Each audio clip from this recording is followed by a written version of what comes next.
दोस्तों आज की डिबेट में आप आलोक शर्मा को बीजेपी प्रवक्ता साजिया इल्मी और अंजना ओम कश्यप की गजब धुलाई करते हुए देखेंगे। पीएम मोदी ने संसद में राहुल गांधी का नाम लिए बिना उन्हें बालक बुद्धि कहा था, जिसका बदला आज कांग्रेस प्रवक्ता आलोक शर्मा अपने अंदाज में बीजेपी से लेते दिखाई देंगे। शुरू में बीजेपी प्रवक्ता बड़े कॉन्फिडेंस में 100 सुनार की एक लोहार की कहती दिखाई दी, लेकिन जैसे ही आलोक शर्मा ने उन्हें धोना शुरू किया तो प्रवक्ता मैडम की हालत खराब हो गई। बीच बचाव में गोदी एंकर अंजना ने आते हुए अपनी अंधभक्ति दिखाई, जिसके जवाब में आलोक शर्मा ने बीजेपी प्रवक्ता के साथ साथ गोदी एंकर की भी सारी हेकड़ी निकाल दी। दोस्तों डिबेट अंत तक देखेगा, क्योंकि अंत में आलोक शर्मा ने प्रवक्ता मैडम को लगभग रुला ही दिया है। चलिए आपको आगे की डिबेट दिखाते हैं। वीडियो पसंद आए तो वीडियो को एक लाइक जरूर कर दीजिएगा। वाकई में कहते हैं ना कि 100 सुनार की और एक लोहार की, तो बहुत ही कमाल के जवाब और जिस तरह से छक्के छुड़ाए हैं प्रधानमंत्री ने और जिस तरह से दुम दबा के भागा है पूरा विपक्ष, वाकई में देखने वाला एक नजारा था। अच्छा कि प्रधानमंत्री नहीं बोलते हैं सीबीडी पर, मणिपुर पे नहीं बोलते हैं, नीट पर नहीं बोलते हैं, जो भी ज्वलंत मुद्दे हैं उस पर नहीं बोलते हैं। भाई आप जो बोलते हैं वो तो झूठ होता है एक एक करके, और उन झूठ के पुलंदे का जिस तरह से पर्दाफाश किया है प्रधानमंत्री जी ने आंकड़ों के साथ, तथ्यों के साथ, उसका अब जवाब देना पड़ेगा विपक्ष। रुको जरा, सबर करो। जिन मुद्दों पर आप रोज रोज कहते थे कि पीएम चुप है, उन तमाम मुद्दों पर देश की संसद में पीएम ने बोला है, चाहे वो मणिपुर हो या फिर नीट हो। आप क्या कहेंगे? तो चलिए शुरू करते हैं। आलोक जी, सबसे पहले तो देश के प्रधानमंत्री का हाथ जोड़कर बहुत बहुत धन्यवाद। उन्होंने एहसान किया देश के ऊपर कि वो संसद में बोले। वो तो महामानव हैं, विश्व गुरु हैं, वो संसद में बोले हैं, मतलब वो तो उनका तो डायरेक्ट कनेक्शन भगवान से है। वो भगवान के जो प्रतिरूप हैं वो संसद में बोले, उनका बहुत बहुत कोटि कोटि नमन। गजब हो गया, देश के प्रधानमंत्री संसद में हिंदुस्तान की नहीं बोलेंगे तो क्या पाकिस्तान की संसद में जाकर बोलेंगे? इतने ज्वलंत मुद्दे हैं। देश के प्रधानमंत्री आज भी झूठ बोलने से पूरी तरह से कतराए नहीं, आज भी झूठ पे झूठ, झूठ पे झूठ। और कल जिस तरह से लोकसभा में निर्लज्जता का परिचय दिया वो पूरे देश ने देखा। एक तरफ हाथरस की घटना हो रही है, सैकड़ों लोग मर रहे हैं, और देश के प्रधानमंत्री का अंतिम भाषण का जो हिस्सा था, आज तो मुझे बड़ा मजा आ रहा है। किस बात का मजा आ रहा था मुझे नहीं पता। 2.5 घंटे आप विपक्ष को कोसते हैं, मिमिक्री करते हैं, किसी सांसद को बालक बुद्धि बोलते हैं, किसी के लिए अपशब्द बोलते हैं, किसी को निर्लज्जता के साथ जिस तरह की शब्दावली का इस्तेमाल हुआ, आप शोले फिल्म और पता नहीं कौन कौन से एग्जाम्पल देकर आप देश के प्रधानमंत्री हैं। चुनाव समाप्त हो गया है, आपकी वो मंगलसूत्र और मुजरा की भाषा देश ने अस्वीकार कर दी है।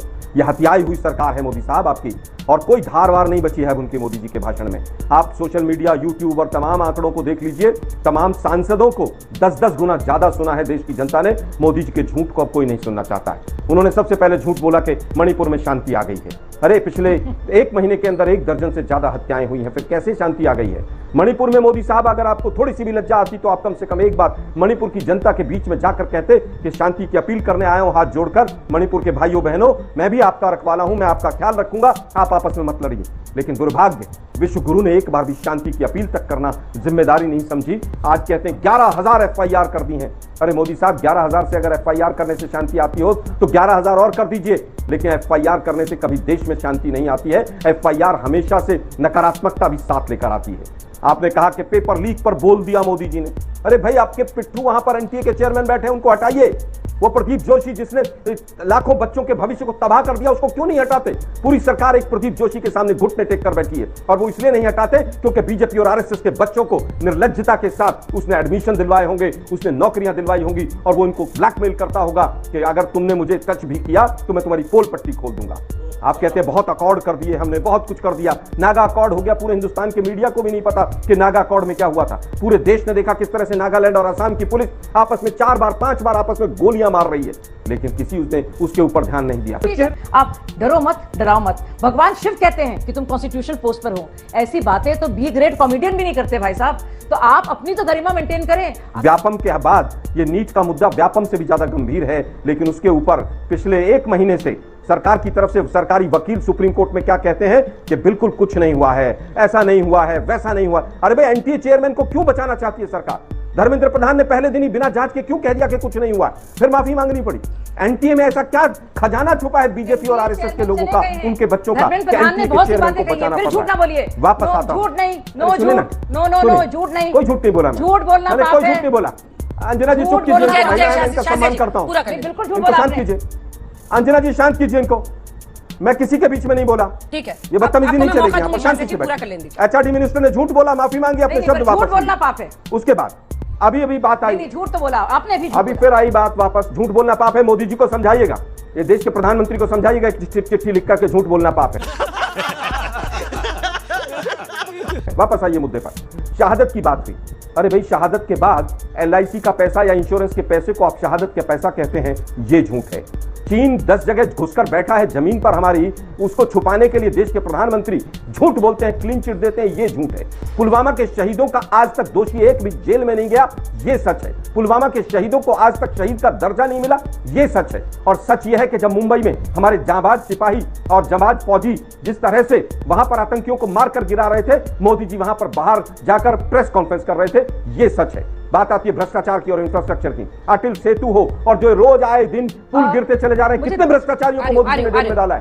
क्या एक भी मोदी जी ने एक भी भ्रष्टाचारी को जेल में डाला है? पूरी तरह से बताइए। दिल्ली का जो यहां पर एयरपोर्ट पे जो हादसा हुआ उसमें क्या हुआ? और आप बात कहते हैं कि साहब गरीबों की जिंदगी, शाहजिया जी अभी गरीबों की जिंदगी की बात कर रहे हैं।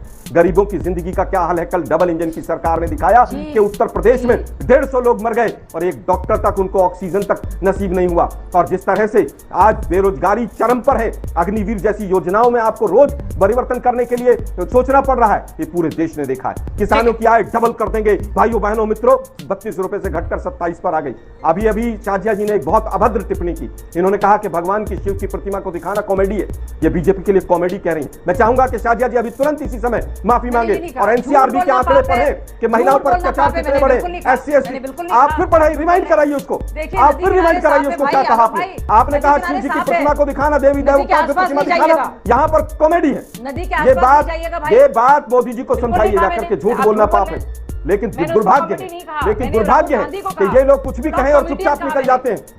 इन लोगों ने जितना धर्म की आड़ ली है, जिस तरह से बेरोजगारों के ऊपर भावनात्मक अत्याचार किया है, जिस तरह से महिलाओं के नाम पर महंगाई बढ़ाकर उनको जिस तरह से जवाब देना जरूरी है। देखिए लोगों को मैं समझता हूं कि देश के साथ कितने सालों से बोल रहे हैं आप, पूरी तरह से माफी मांगी। सबसे पहले आपने सबसे पहले एक जो कहा उसके लिए माफी मांगी।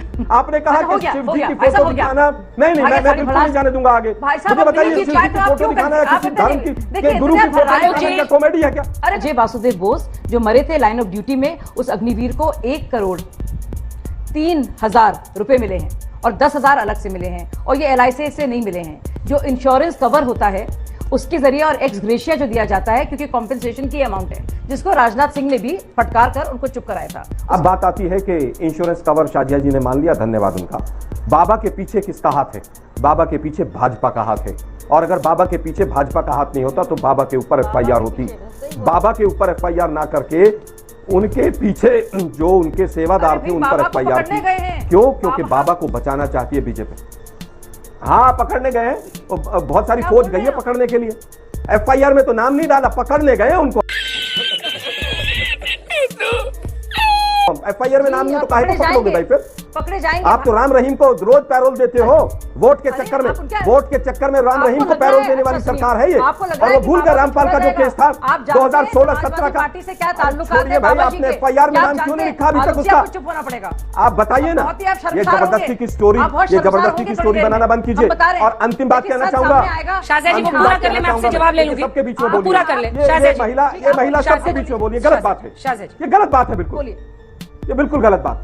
ये जितने पुल गिरे हैं और ये जितने एयरपोर्ट की छतें गिरी हैं और ये अयोध्या पूरा जो धंसने के कगार पर रामपथ चला गया है, मैं पूछना चाहता हूं मोदी जी, ओ दीदी कहते थे ना आप कि ये एक्ट ऑफ गॉड है या ये एक्ट ऑफ फ्रॉड है। मोदी जी जरा बताइए, अब एक्ट ऑफ गॉड है या एक्ट ऑफ फ्रॉड है कि पूरे देश के अंदर इंफ्रास्ट्रक्चर के नाम पर आपने वोट मांगा और किसी हाईवे पर चले जाइए आप, जिस हाईवे पर जाएंगे उस पर आपको गड्ढे दिखाई देंगे।